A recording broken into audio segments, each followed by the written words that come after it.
la Facultad de Ciencias Sociales, Departamento de Ciencias Políticas y formo parte del Grupo de Estudios Semióticos, un taller intelectual interdisciplinario definido por la investigación del entramado de fuerzas y sentidos que entretejen nuestra acción simbólica. Me gustaría darle formalmente la bienvenida a esta charla titulada Confinamiento Abierto, la cual hace alusión directa al libro recientemente publicado Crónicas de un Confinamiento Abierto de la autoridad que ordenó en su conferenciante el Dr. Rubén Dávila Santiago. Esta actividad es producto de una colaboración entre el proyecto de estudio urbano en el contexto del seminario Semántica del Habitat en la Cultura Motorizada y el curso de Literatura y Ciudad del Departamento de Español, ambos de la Facultad de Ciencias Generales. Quiero aprovechar esta oportunidad para decir unas palabras sobre la pieza musical que hemos estado escuchando durante los pasados minutos y la cual fue específicamente diseñada para esta actividad por el compañero del jefe Saúl González. Dicha composición tenía como objetivo transportar a los presentes en un viaje en automóvil, donde por medio del jazz y el rock and roll, géneros que se caracterizan por su libertad musical, se pudiese contrastar la esclavitud a la que estamos sometidos en un sistema donde se nos obliga a utilizar el automóvil como principal medio de transportación. Siguiendo por esta línea, me gustaría dar una breve descripción del afiche creado por el arquitecto Ernesto Lebrón, también miembro del GES, el cual toma como apoyo temporal histórico la propaganda usada para la extensión considerable de las rutas viables y alude al desparramamiento urbano como fenómeno complementario con la mención de Lord Levy. En el fondo metafórico de asfalto se muestra la acción del enterradora por la mano de Lucio Fontana de la tierra con la alusión a los urópodos, animal serpentiforme que se devora a sí mismo como la ética banal del avanzar en la cultura motorizada depredadora. Por otro lado, voy a aprovechar el momento para presentar y decir unas palabras sobre las dos piezas artísticas que me acompañan en esta imagen, ambas producidas por compañeros del GES. En primer lugar tenemos Einstein y la Virgen María sosteniendo el nuevo milagro de la autoridad Cristi Villasca, la cual consiste en una colección de 4 estampas en acuarela y tinta china que representan distintos problemas relacionados al sistema automotriz actual en Puerto Rico. En segundo lugar tenemos el retrato de un pseudopaso de la autoría de Miguel Cruz, donde la obra artística de carácter matemático y cartográfico tiene como fin documentar dinámicas de poder inherentes en la visión automovilística del paso peatonal marcado. Valiéndose en su propia multiplicidad de formas interpretativas y exactitud de la representación visual, retrato es una invitación a discutir sobre qué fuerzas sociales rigen el acto de cruzar y a quién verdaderamente le sirven las estructuras supuestamente diseñadas para posibilitar dicho acto. Finalmente, antes de comenzar la actividad, me gustaría consignar la presencia de las profesoras y profesores que nos han honrado el día de hoy con su apoyo y comparecencia. Por favor, démosles un fuerte aplauso.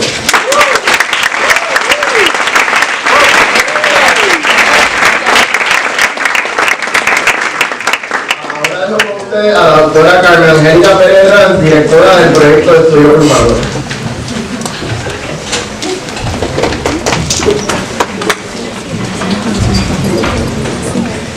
Buenos días. Pues como les dijeron, soy la profesora Carmen Angélica Pérez, coordinadora del proyecto de estudios urbanos, de la bienvenida en el día de hoy.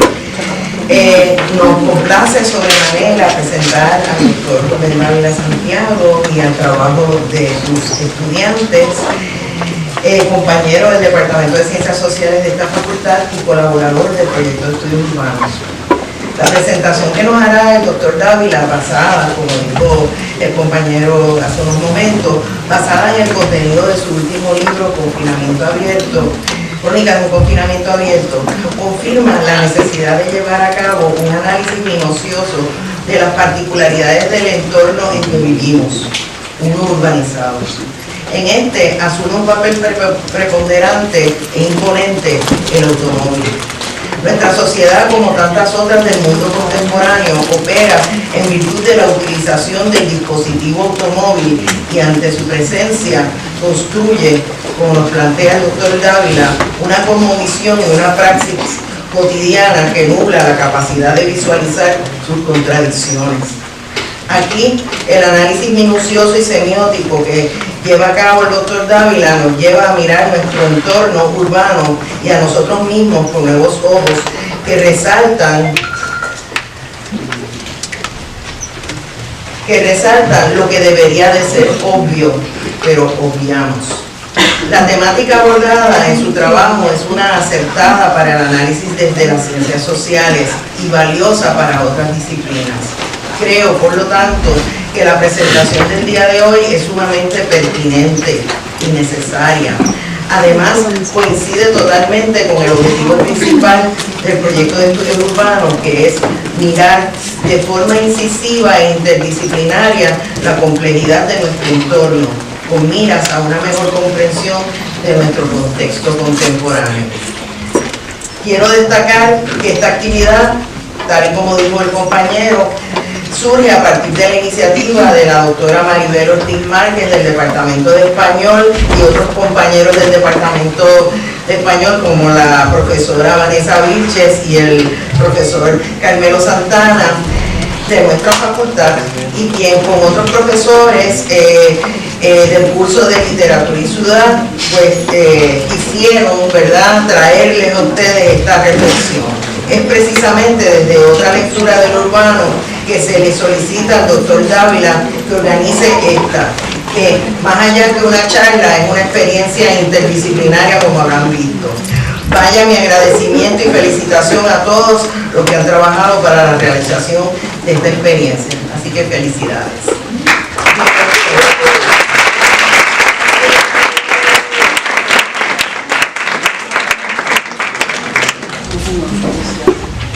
Bueno, pues en estos momentos dejo con ustedes a Alexander López, estudiante del seminario Semántica de la Vida de la Cultura Motorizada, quien estará fungiendo como su moderador en el resto de la actividad.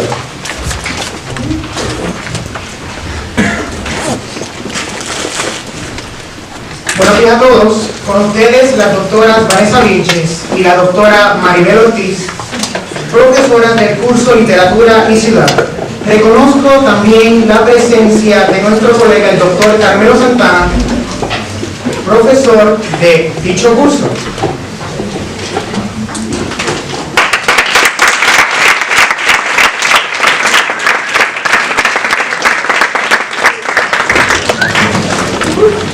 Buenos días a todos, particularmente a los estudiantes. Soy Vanessa Vilches, hemos estado recibiendo el curso de Literatura y Ciudad más o menos desde el 2008-2009 en el Departamento de Español. Celebramos hoy la publicación del libro Crónicas de un confinamiento abierto, en el que Rubén Dávila estudia extensa y rigurosamente la cultura automovilística y su clasificación en el imaginario urbano de los puertorriqueños. Esa relación ya naturalizada entre el carro, fetiche primordial de nuestra ciudadanía, y nuestros cuerpos, la plantea Dávila desde la semiótica, la historia, la sociología y la crónica, con un confinamiento configurado por una red de sistemas avanzada al autocuidado. Salir a la calle, nos aclara Dávila, es más que nada entrar a mandarse. La cultura centrada en el automóvil ha provocado, entre muchos males, el deterioro del hábitat humano, la privatización de los espacios públicos, la pobre calidad de vida, la contaminación, la violencia cotidiana y el expolio de los derechos de los ciudadanos, sobre todo de los más vulnerables. Nuestro curso Español 3035, Literatura y Ciudad, originalmente diseñado por nuestra querida colega Susana Mato Freire, estudia las formas en que las ciudades, sobre todo San Juan, son representadas en la literatura. Nuestro interés interdisciplinario ha provocado el feliz junto con otros discursos como la teoría y sociología urbanista, la arquitectura, la cartografía, la historia y el documental, para comprender las formas en que los mapas citadinos se van formando y desdibujando en el devenir histórico. Y la literatura es magnífica recuperadora de esos mapas también. Hace casi 2 siglos, Alejandro Tapia Rivera nos invitó a ponernos los espejuelos para reconocernos y así soñar otras formas de habitación y aspirar a un proyecto de ciudad más humano, civil y democrático. Hoy Rubén Dávila continúa con sus crónicas, un recorrido que ha iniciado con su libro El Mall, del Mundo al Paraíso, del 2005. Su interés de estimular un proyecto citadino que nos emancipe del carro y del mundo y libere nuestros cuerpos a luchar batalla. Gracias.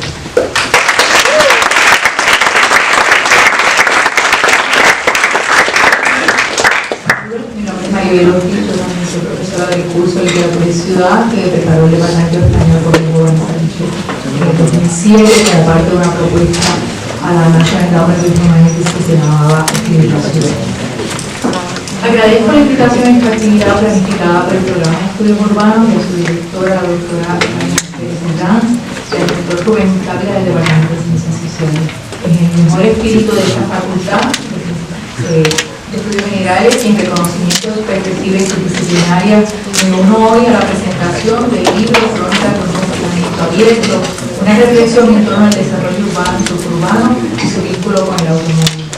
De particular interés me resulta este texto al pensarlo en relación a muchos de los temas que trabajamos en el curso de Literatura y Ciudad, San Juan, Nueva York, como son el proceso de urbanización, el proceso de modernización del Puerto Rico del siglo XX, las políticas sociales y económicas que favorecieron el desarrollo de las viviendas privadas, el deterioro de la densidad citadina y el consecuente carácter discontinuo de la ciudad por la dependencia excesiva del automóvil. Pero sobre todo me entusiasma la idea general que anima el texto de Dávila al desnaturalizar la presencia incuestionada del automóvil sin considerar sus consecuencias siniestras.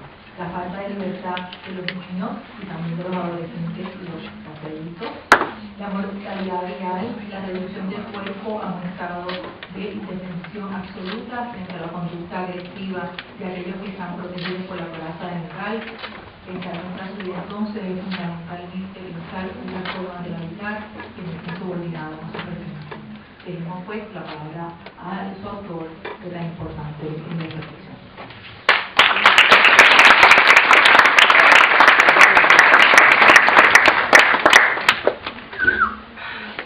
Agradecemos las palabras de la doctora Maribel Ortiz y Vanessa Vilches.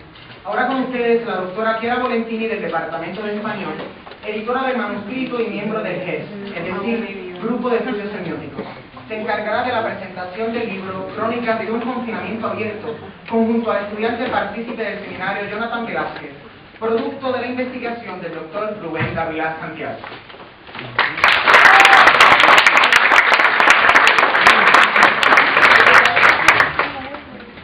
Muy buenos días. Le voy a estar presentando el libro como correcto y después como crónica de un camino.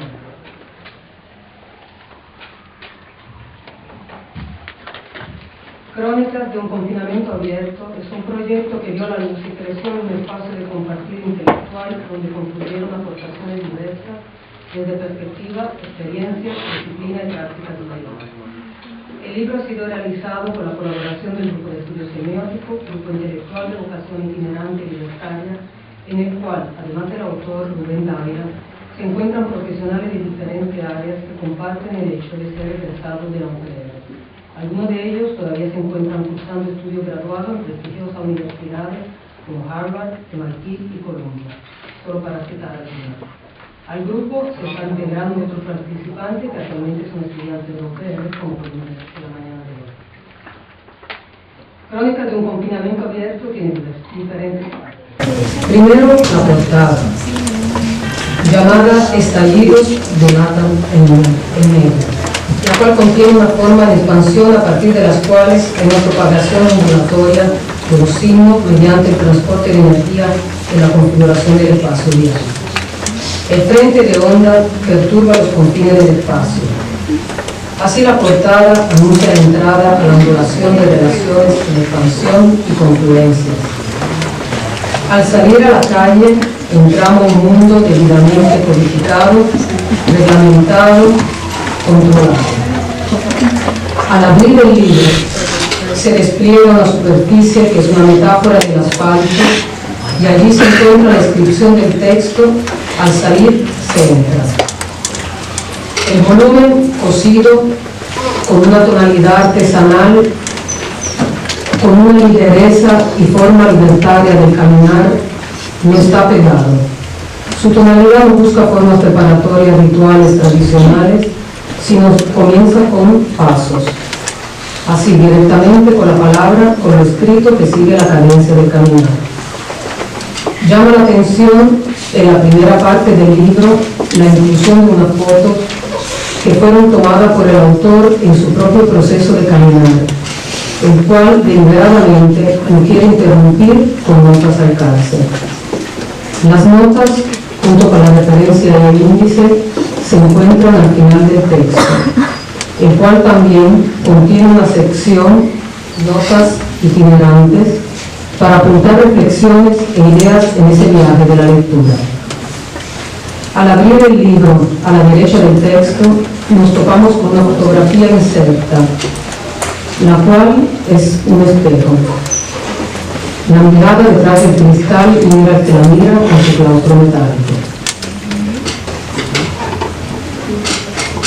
Al desplegar completamente el libro Calle, encontramos un mapa, que es un tipo de cartografía denominada el arte de apartar, que usa como base un mapa de los 50, pero tiene unos cuadrantes con líneas recortadas e identificados con letras que expresan diversos tiempos, lo que indica los cambios en la configuración espacial. Además, tiene unas reflexiones e indicaciones en un borde asociado a cada cuadrante. Se puede ver cómo se altera el hábitat geográfico mediante la circulación vehicular privada. En el bolsillo se encuentran 3 documentos tipo modelo que brotan directamente del escrito y son parte de la investigación de archivo. El primero es una carta de abril de 1949 de Don Santos Pacheco que, dirigiéndose a Muñoz, revela la consecuencia de la carretera como lo fue en tantas comunidades en Puerto Rico. Su lectura es altamente reveladora.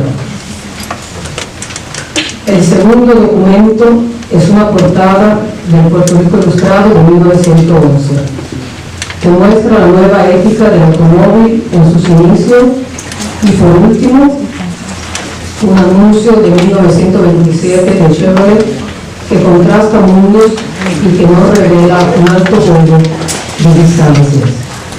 Insisto que esto no es una forma de ornamentación, sino que se trata de piezas vinculadas a la investigación del autor y dispuesta para una interacción reflexiva en la lectura. Se trata en efecto de una crónica que cae en la categoría de las producciones de largo aliento exigiendo un grado de identificación y acceso a la fuente según la tipología propuesta por Palos Amplios.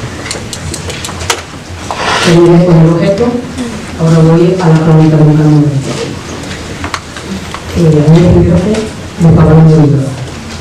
Nunca te detuviste a mirar los pequeños signos atraídos en la calle. Rubén Dávila deambula por la calle de la ciudad y ese deambular es, como diría Salazar a propósito de Monsiváis, un modo para construir relatos, orientaciones para viajar por la ciudad, mapas.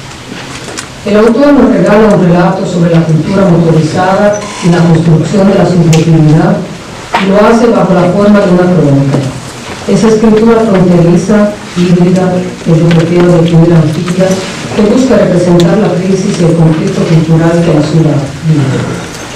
Rubén Dávila es ese autor propuesto por Tuya, el que construye el relato de un testigo en contraposición al discurso oficial. La crónica, en su dimensión narrativa, es una forma de conocimiento.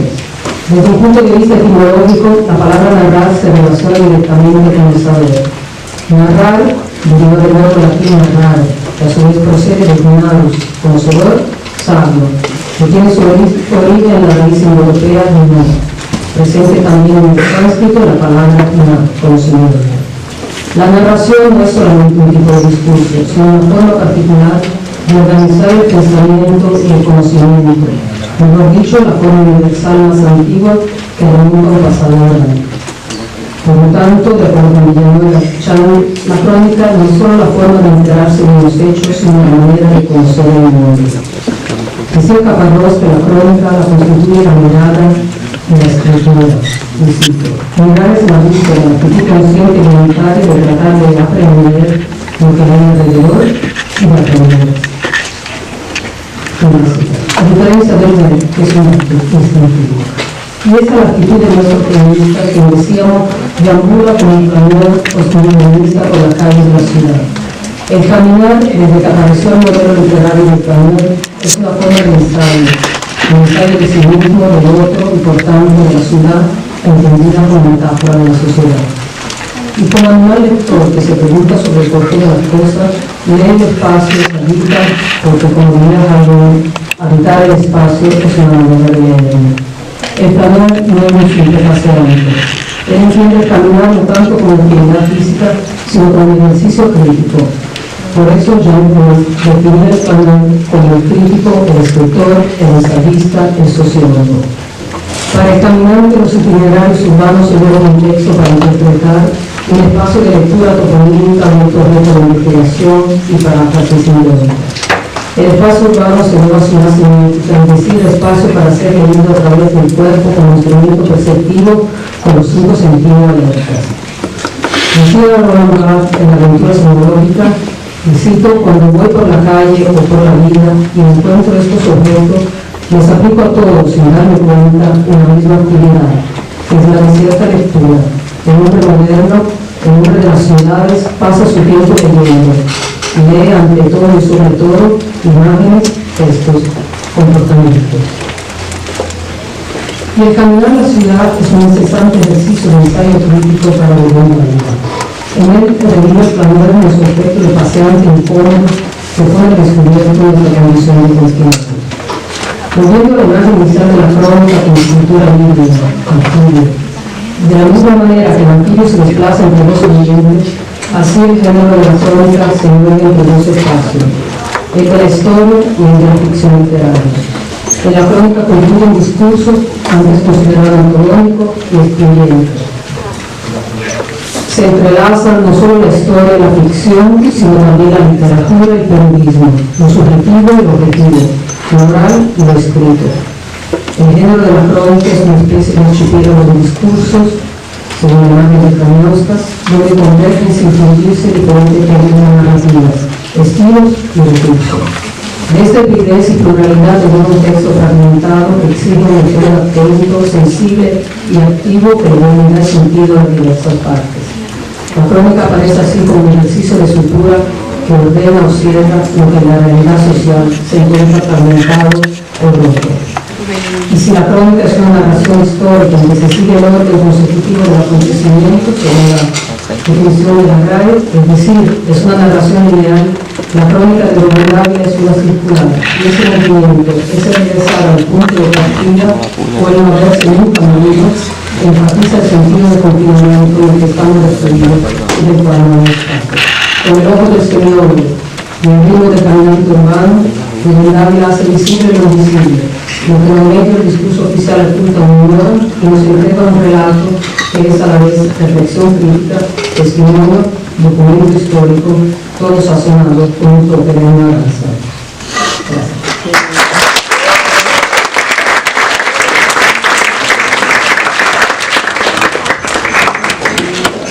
Agradecemos las palabras de la doctora Borentín y ahora con ustedes procede la lectura de 3 pensamientos, estudiante partícipe del seminario, Joari González.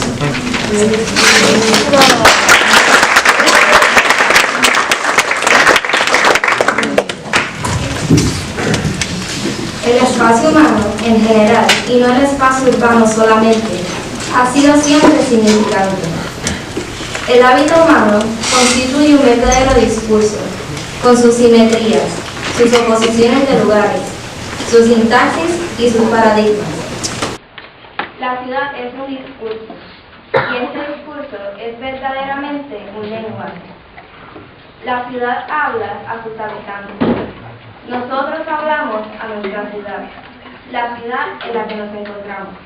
Solo con habitarla, recorrerla, mirarla. Roland Barthes, La aventura semiológica.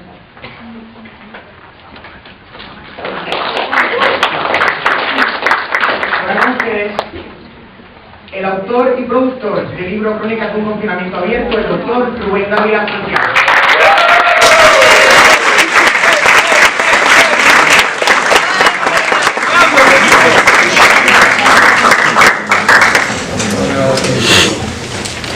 Bueno, Este trabajo tiene dos partes, una cartografía de interacciones, que es una en la que sencillamente se trata de caminar. Se trata de un actor en situación a nivel inmediato, por lugares, con todos los entrampamientos del caminar y a partir de los momentos más particulares reencontrar la totalidad del sistema.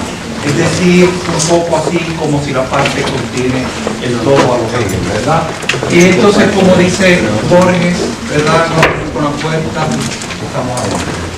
Entonces, la segunda parte es memorias contadas y sencillamente se trata de todo el desarrollo que se da desde 1899 a 1900 hasta la constitución de toda esta vialidad que se consolida, que arranca fuertemente en los años 50 y se va a consolidar posteriormente. Se trata en ese sentido, ¿verdad?, un poco de ver ese, como diría San Agustín con las bellas palabras de San Agustín, el presente de las cosas pasadas. Entonces, lo primero que quiero aclarar es que yo no hablo del automóvil directo, inmediato, el automóvil, si uno piensa que es un todopoderoso, que se autopropulsa, pero si usted coge un automóvil, lo pone en una selva, sencillamente no funciona. Y no funciona porque el automóvil conlleva toda una serie, un entramado de dispositivos del cual él es una parte. Así que el automóvil más sencillo, desde los automóviles que empezaron a llegar a principios del siglo, lo primero que podemos encontrar en términos de un eje sincrónico y diacrónico es, por lo menos en la sincronía, primero las piezas. Y nos dimos cuenta en Puerto Rico inmediatamente que se necesitaban piezas para el automóvil. O sea, llegó el automóvil, se dan y dijeron, ¿y ahora qué hacemos? Pues hay que piezas, pero no son cualquier tipo de pieza, son piezas variadas. Nosotros no producimos piezas, por tanto inauguran una nueva manera de hacer las cosas, igual que la carretera. Entonces, una de las cosas que pasó de manera terriblemente interesante fue cómo se fue redefiniendo la carretera a partir de los tipos de automóviles. Y en términos históricos se podría decir que, aparte de la carretera que se construyó en el tiempo de España, cuando llegan los militares en Puerto Rico, inmediatamente se dan a la tarea en Puerto Rico de construir las primeras carreteras. Hay toda una historia interesantísima de los preparativos de guerra y las formas militares respecto a todas las carreteras en Puerto Rico, que no las puedo hacer ahora. Pero bueno, la cosa es que las carreteras anteriores empiezan a ser sustituidas por otro tipo de carreteras. Entonces, y la mecánica, el conocimiento se necesita y entonces se empiezan a crear pues, los talleres en Puerto Rico. Entonces igual las llantas fueron un dolor de cabeza porque y el aire. ¿Y qué hacemos? Entonces le metían saco adentro, trataba, pero no le funcionaba, entonces había que tratar de empezar a traer llantas, por ejemplo Pietrantoni, que está uno de los grandes productores de comerciantes de llantas. En Puerto Rico tenía la tienda que se llamaba la Casa de la Goma en San Juan, que lo tenía donde está ahora el hotel El Comercio, era un centro de automóvil, así que entonces los talleres como este de Santa Cruz, el conocimiento de la operación, porque la gente empezó a usar el automóvil y se tiraban los carros, chocaban, se volcaban, todo ese tipo de cosas, y nosotros tenemos que aprender a usar esto. Y esta cosa tiene su lógica. Claro que nos parezca muy claro hoy en día porque ya estamos normalizados como fenómeno. Una de las primeras cosas que hace Pansalvi, que es un poco el padre del automovilismo en Puerto Rico, fue montar una escuela de conducción. Y entonces también la gasolina, wow, la gasolina funciona en otro lado. ¿Y dónde se conseguía la gasolina? ¿Dónde se compraba la gasolina? Ah, en las farmacias. ¿Que sí? Ajá. Y de momento yo cuando leo eso digo, en la farmacia. Mandaba a una serie de personas por la farmacia en Puerto Rico y sencillamente llegaba el tipo y decía, ¿y cuánto tiene gasolina? Pues tengo tres latas o 4 latas, y entonces él telegrafiaba a pasar y dice, hay 3, copo, y entonces la palabra era copa, quiere decir, llévate todo lo que tú puedas de gasolina, ¿verdad?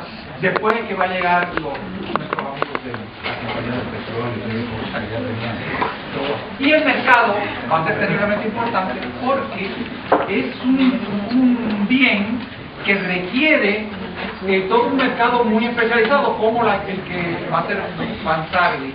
Y entonces hay toda una historia de cómo piensan los negocios, cómo decir que la clase criolla propietaria, atención, los automóviles estaban $4,000.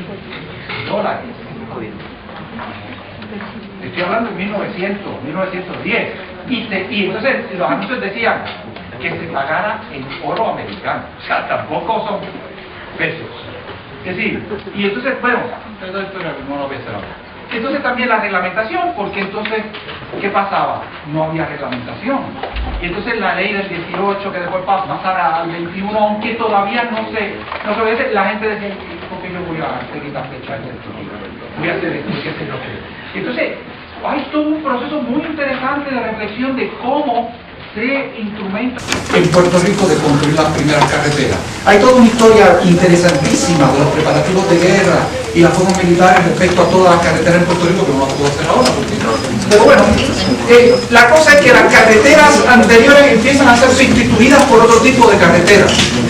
Entonces, y la mecánica, el conocimiento se necesita, y entonces empiezan a crear pues, los talleres en Puerto Rico. Entonces igual las llantas fueron un dolor de cabeza porque y el aire.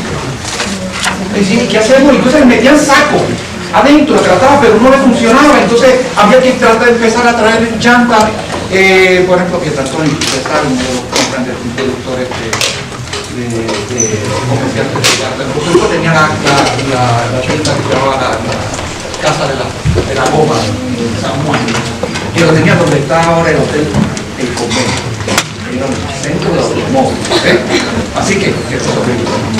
Entonces, los talleres como este de San Cruz, el conocimiento de la operación, porque la gente empezó a usar el automóvil y se viraban los carros, chocaban, se volcaban, todo ese tipo de cosas, y dijeron, nosotros tenemos que aprender a usar esto. Y esta cosa tiene su lógica. Y entonces, aunque nos parezca muy claro hoy en día, porque ya estamos normalizados como fenómeno, una de las primeras cosas que hace Pansarli, que es un poco el padre del automovilismo en Puerto Rico, fue montar una escuela de conducir. Y entonces también la gasolina, wow, la gasolina fue un tremendo problema. ¿Y dónde se conseguía la gasolina? ¿Dónde se compraba la gasolina? En la farmacia. Y sí. Ajá. Y de momento yo cuando leo eso digo, en la farmacia. Mandaba a una serie de personas por la farmacia y sencillamente llegaba el tipo y decía, ¿y cuánto tiene gasolina? Pues tengo tres latas o 4 latas. Entonces él telegrafiaba a Pansarli y dice, hay 3, copo. Y entonces la palabra era copa. Quiere decir, llévate todo lo que tú puedas de gasolina, ¿verdad? Después que va a llegar nuestros amigos y el mercado va a ser terriblemente importante porque es un bien que requiere todo un mercado muy especializado como el que va a ser Pansarli. Y eso hay toda una historia de cómo empiezan los automóviles, de la clase que es la propietaria. Atención, los automóviles estaban $4,000.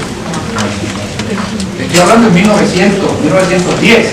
Y entonces los anuncios decían que se pagara en oro americano. O sea, tampoco son pesos. Es decir, y entonces, bueno, no lo voy a hacer ahora. Entonces también la reglamentación, porque entonces, ¿qué pasaba? No había reglamentación. Y entonces la ley del 18, que después pasara al 21, aunque todavía no sé, pero a veces la gente decía, ¿por qué yo voy a seguir la fecha? Voy a hacer esto, qué sé yo. Y entonces, hay todo un proceso muy interesante de reflexión de cómo se instrumenta toda esta cosa de la reglamentación, como es la historia del semáforo. Entonces, es una cosa muy interesante. Las instalaciones, ¿verdad? Como la de Pansarli, que es una al lado del Teatro Dávila, allí que tenía un ascensor que se hubiera llamado estos son los elementos logísticos inmediatos del automóvil, pero el automóvil no solamente tiene los elementos inmediatos, tiene también, ¿verdad?, en términos de una ecología del automóvil, incide, y ha sido por eso en toda la historia de Estados Unidos y Europea, muy importante el gobierno y las políticas públicas, ¿verdad?, el uso de la tierra, porque había que pasar las carreteras, había que expropiar, y entonces tenía que haber una manera de tributar, y quién iba a tributar si no tenía automóvil. Entonces los campesinos terminaban pagando los tributos por el automóvil que no tenían. Eso fue un desastre, una cosa interesantísima. Ahora hay un montón de recursos energéticos, el montaje industrial, las relaciones internacionales van a cambiar porque se necesita conseguir unas cuantas cosas, ¿no? ¿Y cómo se consiguen esas cosas? Hay que ir a buscarlas a los países, para eso también existe la Fuerzas Armadas. Así que el montar el automóvil es terriblemente complejo a nivel de las relaciones internacionales, el mercado internacional, las estrategias de extracción de recursos, ¿verdad? Como entonces el caucho, todo lo demás. El problema de la vivienda, la reubicación de las comunidades, como dijo la profesora, estoy de Puerto Rico. A las carreteras y las comunidades es una ética maravillosa. Es una cosa de las más interesantísimas, porque esas carreteras no nacieron ahí. Y había que expropiar a la gente, había que sacar y había que alterar comunidades. Así que esto de las carreteras sería un magnífico estudio. La red de servicios de la comunidad, como estoy diciendo, los recursos naturales, el medio ambiente, claro, las opciones de la construcción, los modelos de movilidad, porque el automóvil siguió una política muy sencilla, hay que hacer quebrar todo lo demás para que se imponga el automóvil privado. Hay todo un historia respecto a nuestra historia y cómo no la nuestra solamente, también en Estados Unidos, de cómo la imposición de un cierto modelo de automovilidad, quiero decir, de la utilización del automóvil privado como único medio de transporte, o el mayor medio de transporte, está montada sobre la lógica de cancelar las otras opciones. Así que eso es otra cosa. Y entonces un referente esencial ideológico discursivo como la formulación mítica de la violencia simbólica. Como se dan cuenta, pues había que sacar la coma de algún sitio, ¿no? Y ya saben de dónde. Ok. Entonces yo me refiero al automóvil, me refiero no al automóvil, sí al artefacto inmediato, sino más en términos de lo que se puede decir una formulación mítica. Entonces me he permitido, para pegar con toda la formulación mítica, traerle otro ejemplo, no del automóvil. Así que tal vez no sea cercano, y voy a usar la imagen de Che Guevara. Vamos a ver. Esta foto que ustedes deben conocer fue tomada por Korda, Alberto Korda, en marzo de 1960, en un momento en que él está viendo el entierro, ¿verdad?, de la explosión del barco La Turba en La Habana. Entonces, esa foto no fue la única que él tomó. Y si pudiéramos acercarnos, aquí por ejemplo está entre uno de ellos Jean-Paul Sartre y Simone de Beauvoir, que estaban en La Habana en ese momento. Así que de todas las fotos, de cada 7 años después, no es igual a esta. Si se dan cuenta, esta foto representa un desprendimiento del tiempo, un ícono, ¿verdad? Y entonces esa foto empieza a significar algo totalmente distinto a esta, porque ya esto empieza a constituirse un signo, es decir, una relación de una forma significante de imagen a unos criterios inmediatos dentro de una lógica simbólica dado por el signo, porque no existe un significante realmente sí, sino dentro del signo. Entonces, este que está acá no es Ernesto Guevara Lynch de la Serna, nacido en Rosario, es otra cosa totalmente distinta. Entonces, hay una carga social que va a producir otro tipo de cosas. ¿Se dan cuenta? Y que esto no puede decir que esto es igual a esto. No, hombre, no, esto es otra cosa, ¿verdad? Entonces, es una formulación mítica que es interesante, ¿verdad? Porque el mito es un metalenguaje que habla de un primer sistema, de un sistema segundo que habla de ese primer sistema, ¿verdad? Y entonces aquí era lo que yo había planteado, ¿verdad? Que será la triangulación primera referente al signo, ¿verdad? Y fíjense qué interesante. Si no se convierte convierte en el significante, se desplaza hacia el nivel del significado de la relación mítica, ¿ya? Y lo vacía. Eso es lo que dice Barthes, por eso digo. Ok. Sistema segundo primero. Y el icono, entonces, lo que forma es un soporte de la propuesta mística. Bueno, pues, entonces ya el Che va a hacer otra cosa, ¿no? El Che va a hacer la vinculación nosotros, el contraste, el enfrentamiento, lo sexy, lo qué sé yo, otro tipo de cosas. Pero sería largo por explicar porque no sería lo mismo al igual a todos los demás, claro, hay diferencias. Ok, y el apoyo para el habla mística es la publicidad del arte, el proceso político, el mito de Forza. Pero no, ¿por qué? Porque el contenido del mito sociedad es terriblemente interesante. Entonces, el auto se interna con nosotros un mito, ya sea una Ferrari, ya sea un carro más barato, o ya sea un carro común. Si ven, en los tres carritos que he puesto acá, son de la cotidianidad. Bueno, dice, pero no es tanta la cotidianidad. El que estoy poniendo así, porque es el que está pasando por la carretera. Que es distinto. Dentro de una economía política del signo, todo ello, particularmente la Ferrari, el carro en sí, tiene un valor de cambio, un valor estamental, de prestigio, y una forma cuantificable, rentable, ¿verdad? Y es la belleza, lo único, esta cosa que nosotros entramos en esta relación casi erótica con el automóvil, al lavarlo, al acariciarlo con el champú. Entonces, usted sabe que eso es así, ¿no? Y hay tantos productos y esas cosas. Y entonces, como bien de uso, porque tiene una utilidad, pero dentro de todo esto, eso no es esta Ferrari. Esto es el icono. Y si se dan cuenta, se ha traído el tiempo, al igual que el certo. Es la misma propuesta del otro. Eso es un momento único. Es decir, objeto signo en todo sentido, no porque sea una cosa, atención, sino porque es una demarcación, una articulación, ¿verdad?, dentro de su existencia como puro signo. ¿Cómo? Un signo, por citar a Phipps, ¿verdad?, que inventó su filosofía, es una cosa que está en lugar de otra y la representa. Es decir, el signo siempre es una codificación dentro de una relación de decodificación que nos brinda esa otra realidad que no es el mismo.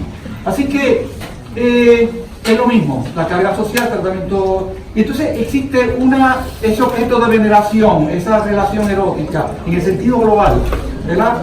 En la transferencia simbólica se va a dar exactamente la misma situación que había planteado anteriormente respecto al Che. Y entonces acá, el metalenguaje, ¿verdad?, la dimensión mítica, la salvación, lo único, lo absoluto, la seguridad, ¿qué es lo peor que uno le puede pasar? Quedarse a pie. Quedarse solo consigo mismo, con el maldito cuerpo usted que no sirve para hacer carajo. Imagínense ustedes un Expreso 1. Oh. Entonces, el automóvil, el apoyo de habla mítica, no solamente se da a partir de la publicidad, sino a partir de la articulación morfológica del sistema. No es, cuando la gente piensa que es porque hay publicidad. Eso no es el apoyo únicamente de la forma mítica, ¿verdad? Es decir, la carencia, la formulación de la automovilidad, entonces, que es lo que nos da una historia antes y después del automóvil. Estoy pensando, por ejemplo, en autores como César Andrés Iglesias. Estoy pensando en el sentido de que, ¿cómo era la gente antes? Son unos salvajes, tú sabes, tener carro, cómo se hacía. Ese tipo de historia, ¿verdad? Y también él, ya lo dije, el automóvil como salvador ante la debilidad del cuerpo y una nueva corporalidad. Es decir, no es el cuerpo, sino la corporalidad. Es un discurso sobre el deber ser corporal y asumimos como humanos. Eso es. Imagínense usted si es la corporalidad. Entonces, se alcanza la plenitud. Como yo decía, estos muchachos, digo, tener el automóvil, y que se publicaban los nombres de las personas que tenían el automóvil. Ese era el cuadro, no, porque no cualquiera puede tener. Póngame ahí, y estaba y todo en el periódico. ¿Tú sabes? Mira. Y entonces, qué sé yo, Barceiro, Calaf, lo que sea, ¿verdad? Giorgetti, no, Giorgetti tenía él, no,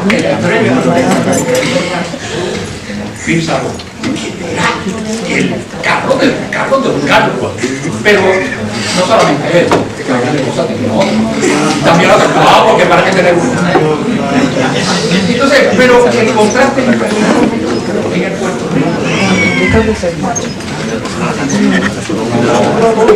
le quiero decir lo siguiente, a los años, no tengo ahora mismo la estadística, cuando nos vengo acá, la gente no tiene un fenómeno posiblemente de unos sectores muy particulares. La clase criolla propietaria aprende el lenguaje del nuevo orden y tiene que cambiar la cabeza por el automóvil. Entonces, esta gente estaba totalmente fuera de lo que fuese eso. Es una cosa totalmente distinta. Y esta gente cuando veía el automóvil dice, ¿qué caramba es eso? La cosa esa. Y hubo una oposición histórica al automóvil muy interesante como yo entonces la clase criolla propietaria se iba a la cocina. Parece el la idea es maravillosa. Sí, no se la puede. Y entonces pues y él a todo el principio es maravilloso porque es hombre masculino, macho, hay todo una cosa la apoteosis, ¿verdad? Que dice ahí, no condenemos las locuras cuando son bellas. Así que esto no empezó el automóvil al que yo me refiero no nació en una iglesia. No, en serio, porque la gente cree que el automóvil es producto del Espíritu Santo. No, sencillamente es un producto industrial que requiere todo un motor que tiene sus ventajas, como toda tecnología. Tiene sus ventajas, pero tiene sus desventajas, y eso es lo que hay que entender. Y nosotros no nos puede tener una relación con un bien de la tecnología de forma absolutamente. Nosotros nos metemos en una piscina con el cloro, correcto, para evitar, pero yo no me meto en una piscina llena de cloro, porque esa tecnología, después de cierto nivel, al igual que el neutrón, al igual que el automóvil, después de cierto nivel, esa tecnología tiene un daño. Y si ustedes supieran la cantidad de discusiones que hay en Europa actualmente, y tratando de poner los techos los niveles de hasta cuánto por ciento de la movilidad debe tener ese país con el automóvil privado, es terriblemente interesante. Han llegado a la función de los sitios de 35%. Imagínense. Ok. Entonces, como sistema único, la automovilidad ha tenido una serie de consecuencias terriblemente devastadoras para nosotros, ¿verdad? Como con la automovilidad. Entonces, un consumo energético desmesurado en relación a sus beneficios no es cierto. Sacó el físico y matemático que tuvo con nosotros mucho tiempo, muy ligado a nuestra educación, Iván Illich, ¿verdad? Que hizo unos cálculos matemáticos. No es cierto que el acceso a los automóviles privados hace menos tiempo de tiempo por espacio que el automóvil. Es bien interesante la forma como funciona. Entonces podría pasar. ¿Por qué? Y entonces ha tenido un encarecimiento de los servicios y facilidades, ¿verdad? Un estímulo de relaciones de imposición y dominio, porque la carretera es un lugar de lucha, no porque la gente sea mala. Eso lo vamos a ver por el diseño mismo. Eso es de lo que yo quisiera hablar. No es que haya gente irresponsable y otra gente que sea responsable, unos buenos y otros malos. Esa no es la cuestión. Y claro, terrible, ¿verdad? Niveles alarmantes de siniestralidad vial. Es interesante cómo debe cambiar nuestro lenguaje. Pues no se trata de puramente accidentes, porque los accidentes sencillamente son que uno no tuvo la culpa. En Puerto Rico se utilizaba el término homicidio vial. En la Argentina, en Buenos Aires, han cambiado para quitar del código toda una cantidad de casos la noción de accidente, porque dicen que es muy confusa. Así que, y otra de las cosas, pues el secuestro del camino, ¿verdad? Nosotros, ¿qué produjo la automovilidad en Puerto Rico? Miren esto, el recinto de Río Piedras. Muéranse. Entonces uno ve eso y dice, uno vomita, porque uno puede hacer cuánto. Entonces, ¿pero qué pasa? ¿Qué fue lo que nosotros hicimos? Pues están fastidiando los automóviles ahí, pues entonces les construimos estacionamiento en todas las facultades. Miren qué bochorno que no han construido la Facultad de Estudios Generales. Frente al vestíbulo, si se dan cuenta, en el AGP que hay un estacionamiento. Pero lo interesante es que los planos originales tenían dispuesto para ir un parque. Y entonces, sabiamente dijimos, no, hay que dejar un espacio al estacionamiento. Y nuestros estudiantes están frente a un estacionamiento. Pero no es hechura solamente en estudios generales. Esto, la entrada que nosotros tenemos por estudios generales, pero este es el vestíbulo de ciencias sociales. Como yo le decía al colega, yo estudié ahí en el año, alta edad media, había el castillo. Bueno, en ese momento existía una cosa que se llamaba Barrio El Amparo. Así que cuando nosotros estábamos ahí, veíamos un barrio, y entonces de momento nosotros estábamos con los estudiantes de geografía y nos damos cuenta, ahí lo que hay un maldito estacionamiento. Y uno ya no lo ve, mal. La cosa es.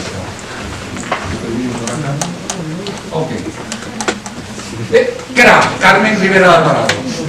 Oiga, vamos a hacer un proyecto para ver cómo el vecino está tomado por estacionamiento y qué significa eso. Entonces, pero en la automovilidad lo que trajo fue una forma de memoria del desarraigo, de la desaparición. ¿Por qué? Porque el tren en Puerto Rico era una realidad muy importante desde el principio del siglo. Una cosa impresionante. Ustedes se imaginan, quiero que se imaginen solamente, por facilidad, darnos un paseo a la orilla del mar. Ustedes se imaginan que tengamos eso como posibilidad.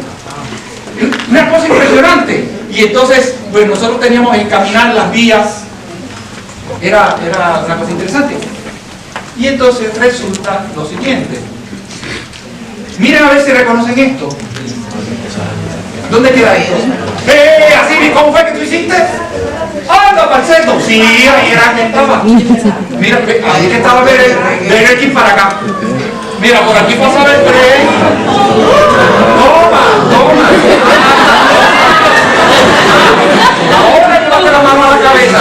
Pero ¿qué pasa? Que sí. Y entonces, de momento, empieza toda una historia, todo un relato de interesante. Se quedaron en el tren. Miren, chicos, hijos de madre, que se quitaron el tren. Ahora tenemos un tren que va a dar con todo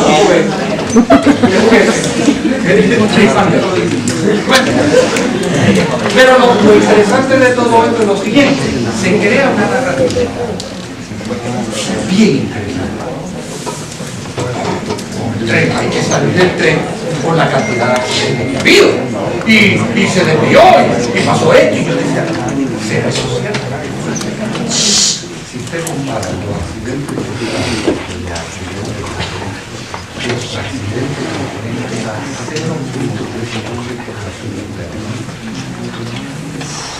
y después llegó al 1%. Pero claro, y eso no era cierto en términos empíricos. No puedo seguir discutiendo esto porque... Pero lo interesante es la estación del tren San Juan, ¿verdad? Y entonces, ¿qué hicieron? ¿La demolieron? Entonces lo interesante fue que yo estaba buscando cuándo fue que la demolieron y nadie sabía cuándo la demolieron. Para encontrar estas fechas fue un desastre buscar documentos. Entonces lo interesante fue lo siguiente: había que sacarlo,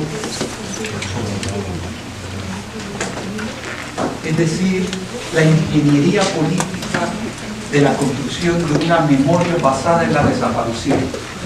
¿Por qué estoy diciendo esto? Gente arrancaron hasta las vías del tren, no dejaron nada.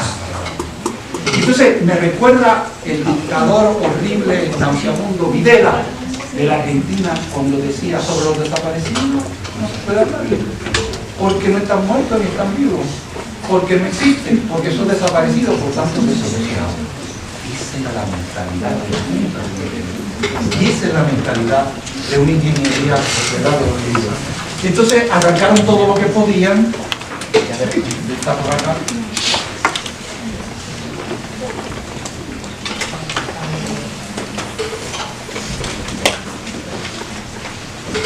Y producen un sometimiento, como decía Filardi, construcción y urbanización en la tierra agrícola, ¿verdad? Para el 67.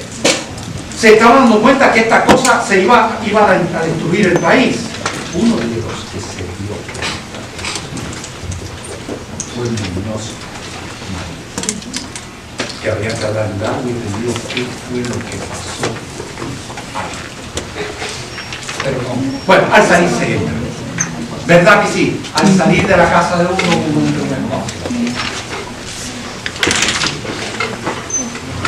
El ruido de los automóviles detiñe las hojas de los árboles.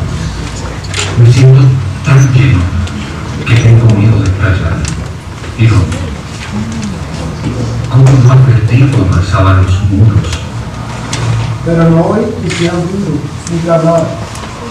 Sin darme cuenta. Sin darme cuenta. Sin darme cuenta. Se encerraron fuera del mundo. ¿Cómo la perdiste? Cuando alzaban los muros. Pero no vi que hicieran ruido ni que hablaran. Se encerraron fuera del mundo. Me encerraron fuera del mundo. Calabazos. Espacio. Denme espacio para que yo lance un aullido inhumano. Aquel aullido de silencio en los años que he tocado con la mano. Algamería.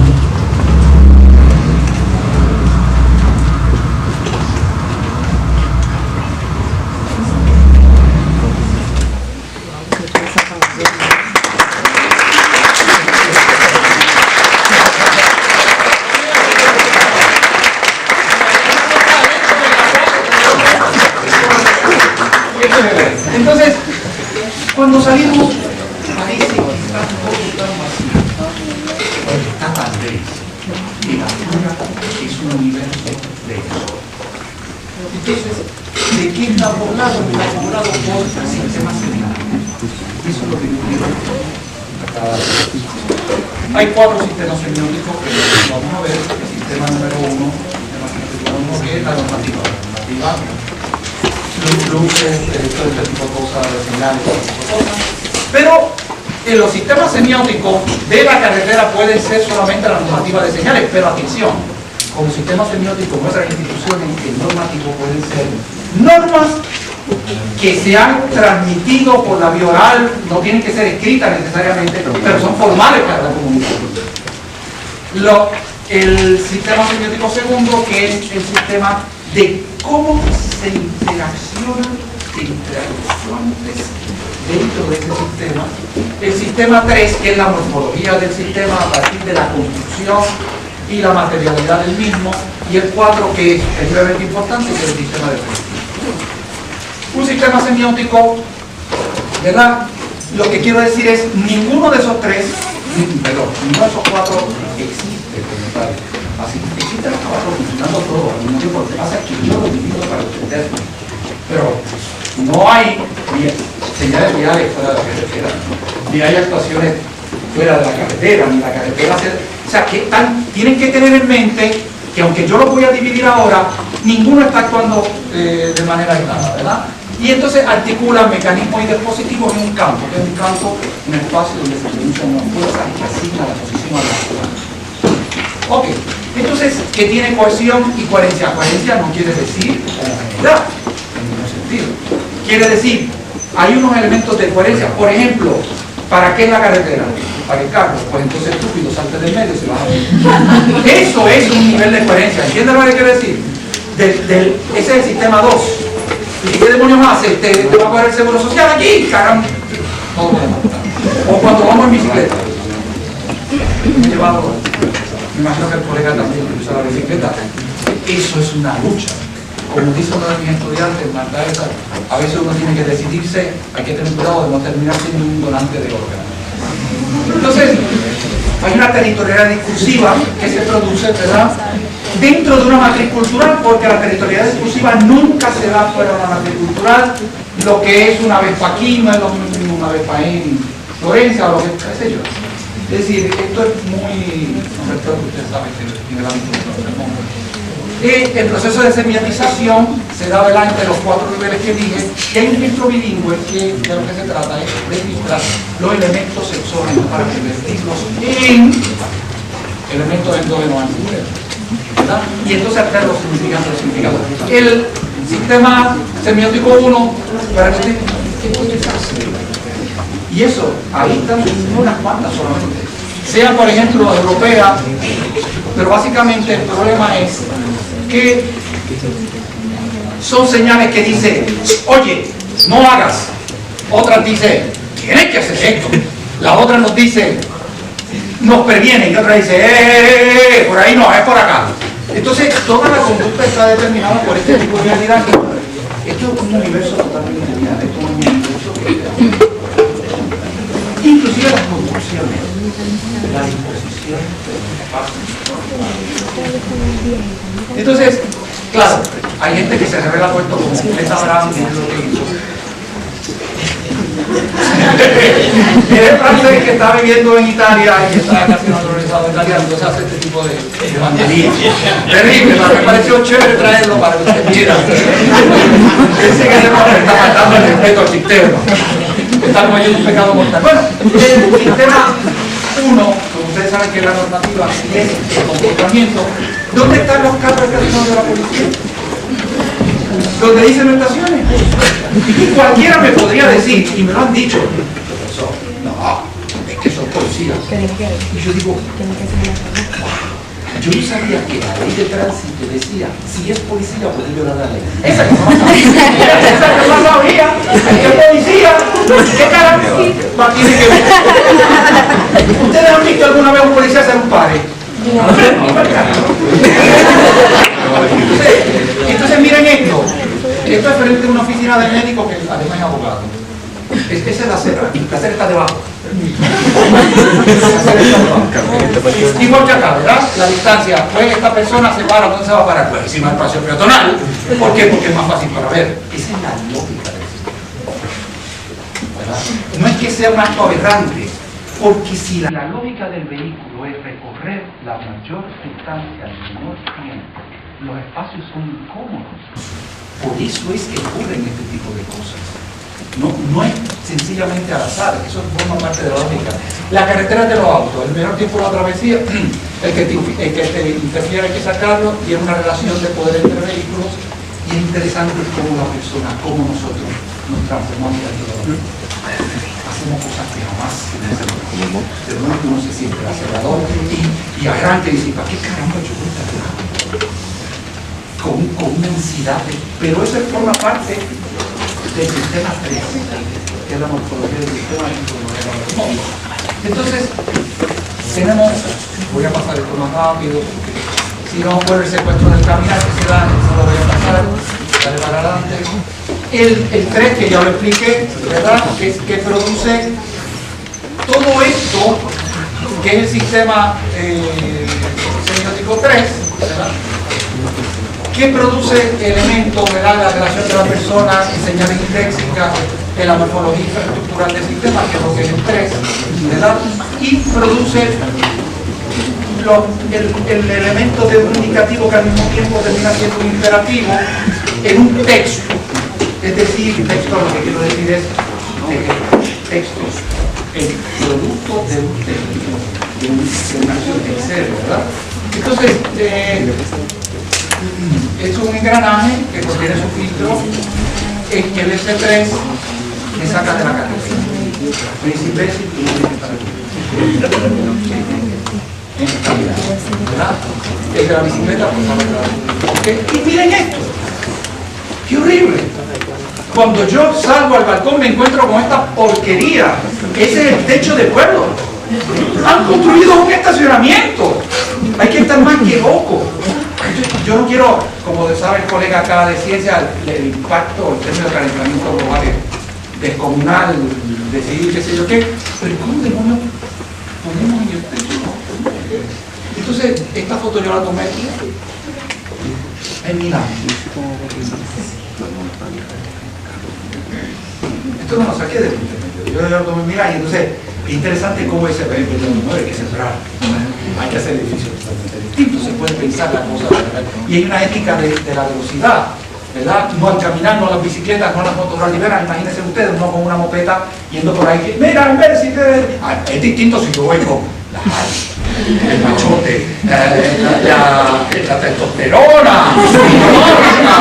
que se pone ok, entonces es interesante.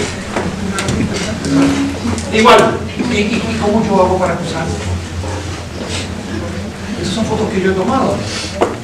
Yo estoy cruzando por acá, ¿y qué hago? ¿Pero qué hago? Entonces tengo que empezar como si fuese un borracho, un hijo dando vueltas con el niño, cuidado, y tú me ves hasta diciéndole gracias a los estúpidos que me están. Entonces, y esto. Esto fue una niña. Sacaron la grama y lo pintaron de verde. Digo, una relación como esta persona podríamos meterla preso. Entonces, ¿qué se da dentro de la relación del ¿cuánto? Hoy. Dentro de la respirar, pues era una relación que ahora no voy a poder explicar porque me dicen que no tengo tanto tiempo. Un día, bueno, la podemos explicar. Bueno, el 4 es el referente esencial de la fuerza y las relaciones de poder.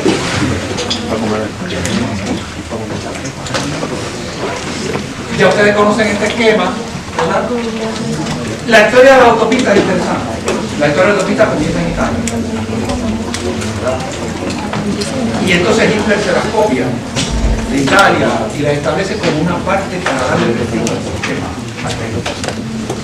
Nosotros tuvo una gran prestigio, nosotros el progreso, acortar la distancia y toda aquella cosa, ¿no? Pero quiero terminar con esto.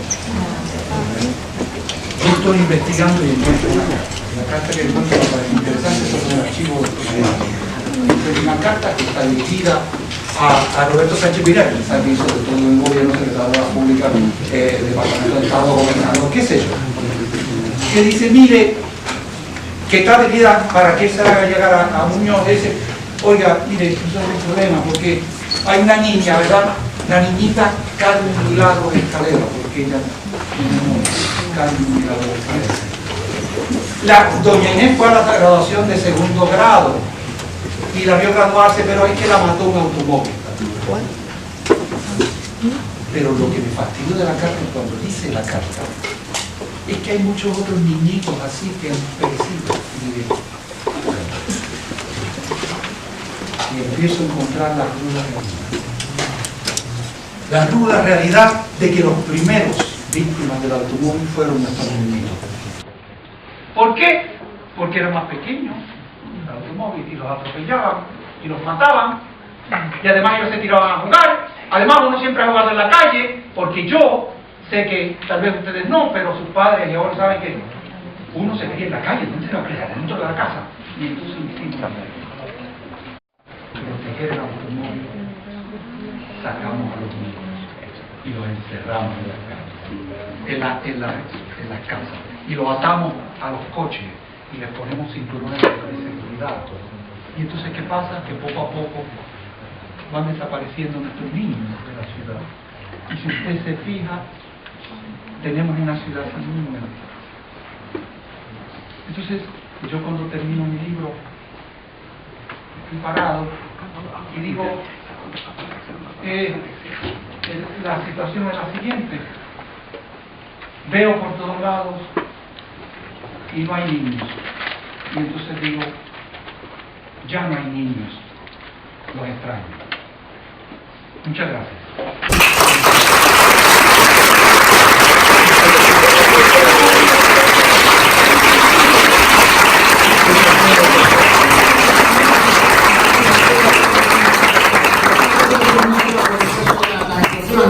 Y ahora vamos a tener espacio para preguntas.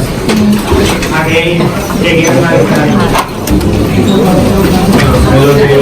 empezando con las preguntas, queremos darle las gracias a Emanuel Marán, el periodista, últimos años de ciencia política, ciencia física, Cristi Villasla, de Bellas Artes, de matemáticas, Jason Torres, de biología, Isabel González, de arqueología, también del seminario, Marlene Camacho, Samuel Delgado, Leonel Delgado, José González, Giovanni González, Alexander López, María Santa María y Jonathan Blanco. Bueno, mi pregunta sería, como mi consideración, yo la dominación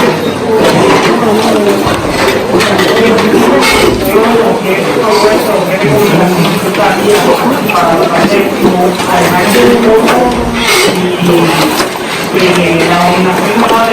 los automóviles está cambiando Sí, la cuestión sería una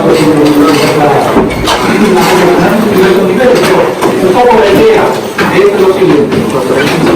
El problema es que nosotros tenemos que organizarnos para trabajar el problema político, socioeconómico de la autonomía. Hasta que nosotros no tenemos esto como sistema, el problema no está resuelto, porque es una cuestión de decir, vamos a crear un carril de bicicleta para firmar el modelo vial. Eso es firmar el modelo vial. Así que yo creo que hay que ir por ahí, ¿verdad?, buscando la posibilidad de empezar a alterar nuestros contornos urbanos, forzando políticas totalmente distintas, y vamos a encontrar otro problema. Porque un problema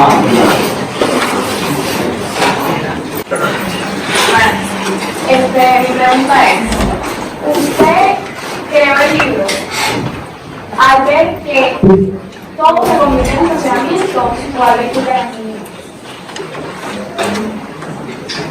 No, yo creo que un poco, yo siempre tuve la situación que vamos, y fue a partir del camino que la discusión que sea a pesar de eso. Entonces, el oportunismo, usted sabe que con la música, la docencia son ciencias absolutas. Así que esa ciencia de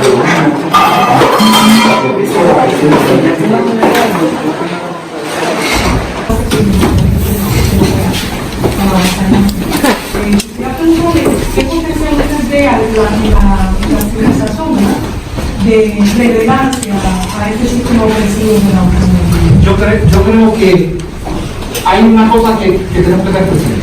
En Europa existe una gran lucha que se está dando respecto a la automovilidad. Es decir, este problema está siendo muy agudo dentro de Europa, pero muy agudo. Inclusive en países como Alemania, en que hay ciudades que están bregando con esto de la automovilidad de la siguiente manera. Tienen un comercial bien interesante que dice: es estúpido ir al trabajo en automóvil. Los alemanes, incluso al mismo tiempo, han abierto una gran cantidad de sistemas públicos para ir rompiendo el equilibrio del sistema vial. En Francia hay una gran se están construyendo lugares para la bicicleta en Francia. fácil de definir. Es decir, estamos descubriendo que un modelo es posible, y quiero decirles que no solamente en Europa, atención, en la ciudad de Chicago, Colombia, que está cerrando aquella ley maravillosa, es decir, esto está latiendo por todos sitios porque el automóvil es una tecnología muy reciente y es altamente depredadora y no es tan beneficiosa como se decía que era, así que todas las bendiciones de todo esto están empezando a cambiar por acciones comunitarias, por acciones en países distintos.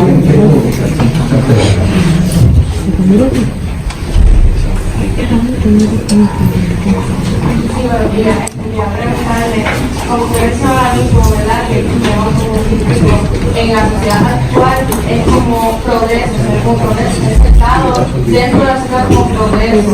¿Cómo entonces ustedes comentaría o qué visión tiene, ¿verdad? Acerca de cómo entonces cambiar el concepto de que realmente no es progreso?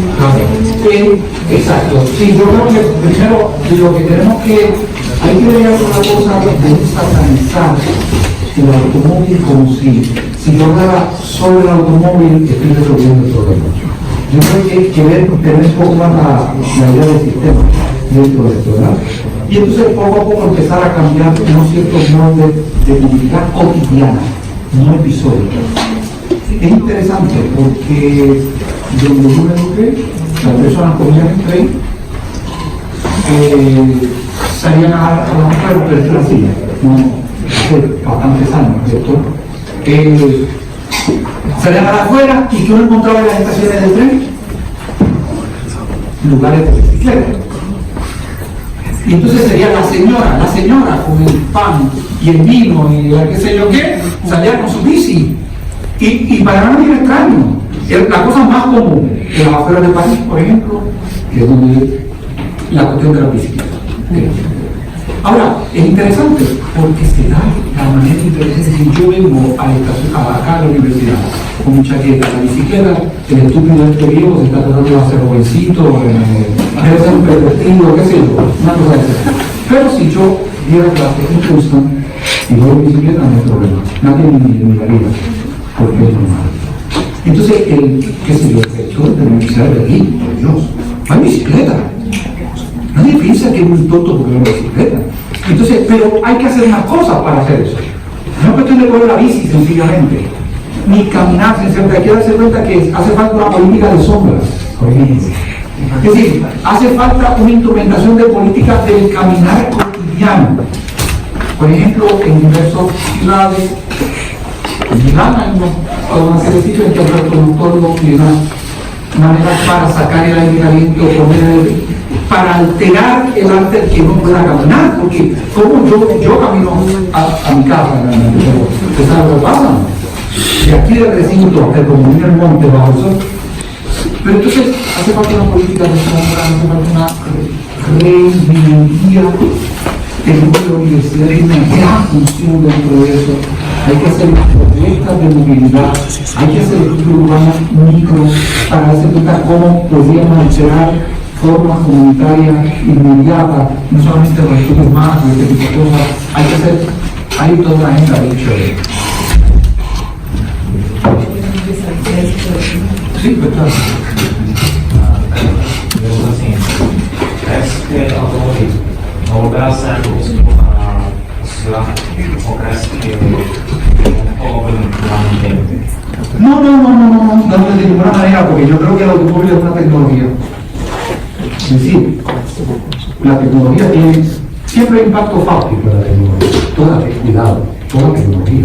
Porque la pregunta que usted haría, está diciendo, ¿usted cree que los rayos X sean malos? Es decir, los rayos X después de cierto nivel. Yo lo uso para tomar plata, chévere, pero cuidado, dale suave con los rayos X. Es decir, el problema del automóvil, como toda tecnología, es que después de cierto nivel, de cierto grado de saturación, empieza a redefinir relaciones y empieza un proceso de destrucción impresionante. No es el celular, bravo, el celular es como tú das clase con todo el mundo con el celular. El celular, yo no voy a declarar que el celular es enemigo del pueblo, pero sí, pero una tecnología. Y no hay que ser tan ingenuo para pensar que la tecnología tiene un efecto neutro, porque ninguna, eso hasta Platón, el mundo de pedos, entonces dice, tú no has creado un fármaco. Le dice a Pedro, tú no has creado un fármaco. ¿Por qué? Porque esto tiene, chévere esto, pero esto tiene estas otras consecuencias. Entonces yo creo que por ahí es que va a matar. Muchas gracias. Muchas gracias.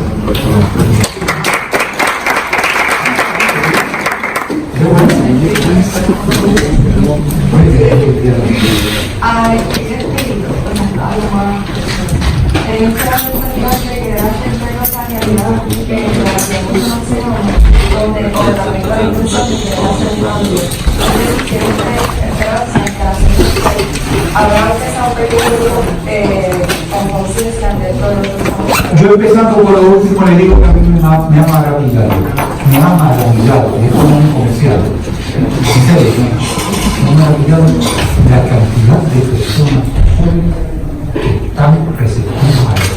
Es una cosa impresionante, es una cosa, pero veo cómo han ido pensando la posibilidad de otros modelos de ese tipo de cosas. Cuando yo escribí el libro no tenía en mente rellenar nada, sencillamente empezó a fluir como una memoria. Lo que sí quería era dejar escrito cómo era la ciudad que yo caminaba. Yo tenía en la mente, hay que dejar esto escrito porque me decía, es tan importante que alguien me escrito qué pasaba en una ciudad, qué pasaba con el carro, qué pasaba porque un ángulo situacional respecto al tipo de orden social que me informa. Así que era un poco un testimonio. Fue interesante, para servirle. Claro que sí. El ejemplo de Singapur, el país de Singapur, no sé si tiene en cuestión de si puede hacer un ejemplo acerca de la limitación, una política que limita la cantidad de automóviles que cada ciudadano tenga en su espacio. Sí, eso podría ser un ejemplo acerca del futuro, un plan para déjeme decirle, sí, déjeme decirle que el Puerto Rico es un imposible. En varios países se está bregando con eso. En Francia, lo que se está haciendo es bregando con caballeros de la gasolina, aumentando el costo, las tributaciones para decir a la gente, mira, si no usan nada. Claro. A desalentarlo, pero desalentarlo junto con unas políticas orgánicas, porque no sé que te voy a quitar la regla y te voy a dar la fiesta. Claro, y entonces en otros casos sencillamente han dicho no para el carajo. Por ejemplo, si usted conoce el país, los botes del Sena están sacando, dice el automóvil. Porque ellos intentaron bregar con sacrificios, con cositas, es decir, esto es el estrés, ¿verdad? En la metodología del sistema ambiental natural no hace falta estudios de cómo en comunidades concretas, en sitios concretos podemos atajar la cosa, no solamente con una política pública nacional, sino con una diversidad de políticas adaptadas. Suecia, es una cosa increíble. ¿Saben que han construido sitios urbanos en Suecia? Pero los urbanos no, eso es cosa fea, y entonces han construido en la parte de atrás, han empezado a, entonces dice, ¿qué es esto? En Chicago,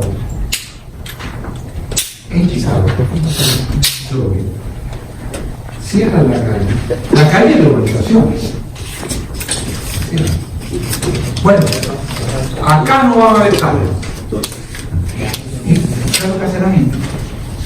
Retomando la calle, entonces ponen sus cosas de cocinar, los muchachitos van en la calle, el tipo de venta periódico en medio. Pues sí, porque entonces crea un sentido de que las casas no van a ser los sitios de reclusión con una centralidad externa y organizadas por el automóvil privado, sino una nueva manera de conseguirlo. Me pareció interesante esta manera de la gente de Chicago, cerca del museo de